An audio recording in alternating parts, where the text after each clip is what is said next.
Olá, aqui é o programa Opinião, 5 minutos de reflexão bíblica com o Bispo Paulo César Lima. Hoje eu gostaria de falar com vocês sobre um tema que está efervescendo aí no nosso meio cristão. Ele está vindo, está voltando. E de quando em quando a gente percebe isso na história. Esse retorno do debate sobre calvinismo e arminianismo, sobre predestinação e livre-arbítrio. Volta de novo, mas eu gostaria de dizer duas coisas. Primeiro, que parece que essa ressurgência é forte no nosso meio. Nós estamos vendo através da mídia uma série de pregadores, ensinadores falando sobre essa parte, uma série de pastores de igrejas reformadas. Você tem uma literatura voltando com força total, literatura dessa época, século XV, XVI, XVII, XVIII, XIX, tá? A partir de Lutero, a partir da Reforma Protestante, a partir das igrejas reformadas, estamos tudo aí. E além disso, você tem, parece que quase que a legalização e o direito de se falar sobre o assunto. Pois bem, eu não sou nem calvinista, nem arminiano. Tá? Eu tento ser coerente e bíblico. Então vamos pegar duas coisas fundamentais. Primeiro, a questão é o seguinte: quando Lutero, Calvino, esses grandes escritores que beberam em Agostinho, e a teologia por isso é extremamente agostiniana, eles, quando escreveram, realmente o que eles escreveram é uma coisa extraordinária. Você pega os livros de Lutero, você pega as Institutas de Calvino e outros livros afins que ele escreveu, você vai ver a profundidade deste homem numa época em que ele viveu. Uma época extremamente radical, onde as coisas aconteciam a partir dessa visão radical. E este homem encontrou meios de falar sobre coisas super interessantes, sem sombra de dúvida. Porém, não havia nesta época o advento da psicologia, da psicanálise, da psiquiatria, da neurociência. Porque a partir do advento dessas matérias, tudo muda com relação ao entendimento acerca do próprio homem. Tudo muda. Nós não vamos entrar nesse momento agora, mas no segundo momento vamos passar a analisar algumas coisas dessas matérias importantes: a psicologia, a psicanálise, a psiquiatria e a neurociência. Pois bem, mas em segundo lugar, eu gostaria de colocar o seguinte, que a base agostiniana para a graça irresistível é justamente a questão do pecado original.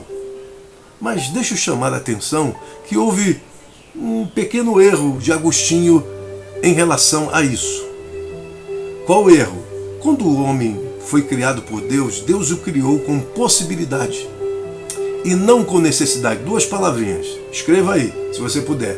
Possibilidade e necessidade. Possibilidade na criação é fazer do homem não um androide, não um robô, não uma pessoa que tem um chip com software já tudo definido, tudo determinado, mas este homem é um livre agente da sua liberdade, da sua escolha.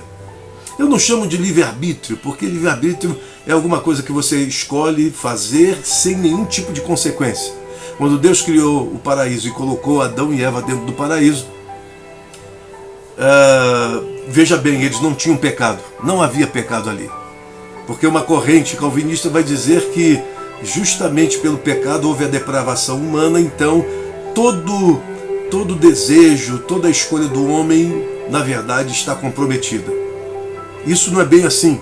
Você pega Adão e Eva dentro do paraíso com 99% de possibilidade de fazer o certo, 99% de possibilidades de acertar, mas eles erraram. E por quê? Porque na criação Deus deu essa possibilidade do homem fazer as suas escolhas. Ele pode fazer a escolha certa, como ele pode fazer a escolha errada. Ele não tem necessidade, não há um poder endógeno dentro dele inclinando-o para fazer o errado.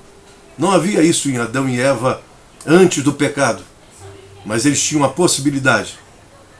Agostinho vai vir com um pecado original, pegando o Salmo 51 e dizendo que em pecado me concebeu minha mãe, e dizendo que esse texto está falando do pecado do nascimento, que a gente nasce já com pecado. Esse texto, primeiro, é um salmo, e por isso você tem uma figura de linguagem chamada hipérbole, que é um exagero, que o salmista está usando diante da culpa que lhe afoga, da culpa que lhe angustia. E não tem nada a ver, esse texto não é um repositório doutrinário, não é um lugar para isso, para se entender com um texto totalmente isolado como esse, entender que está falando sobre que o homem nasce em pecado. Não, 1000 vezes não. Isso é completamente errado. O homem nasce com possibilidade de pecar e não com necessidade. E também não pegue o capítulo 7 da Epístola de Paulo aos Romanos, dizendo o bem que eu quero fazer, se eu não faço, mas o mal que eu não quero, isso eu faço.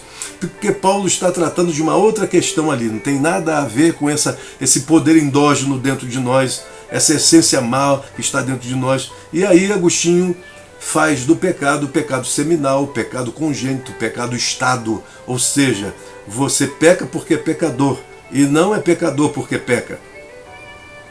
E essas coisas hoje elas evoluíram de tal modo, e dentro desse fundamento, tá, as garras de alguns estudiosos ficaram marcadas. Tá? Porém hoje, a gente pensando muito bem sobre toda a ciência que está em nossas mãos, e outra coisa, além de tudo isso, eu não diria que a teologia evoluiu, mas os homens evoluíram, e por isso a sua percepção sobre a revelação de Deus, ela também se amplia, é óbvio, já que temos a ideia de que a revelação de Deus ela é progressiva.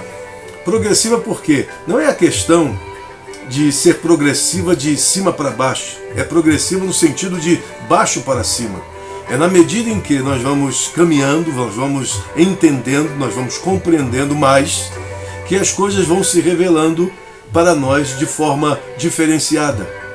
Então, portanto, o homem não foi feito, deixo bem claro aqui, não foi criado com necessidade para pecar.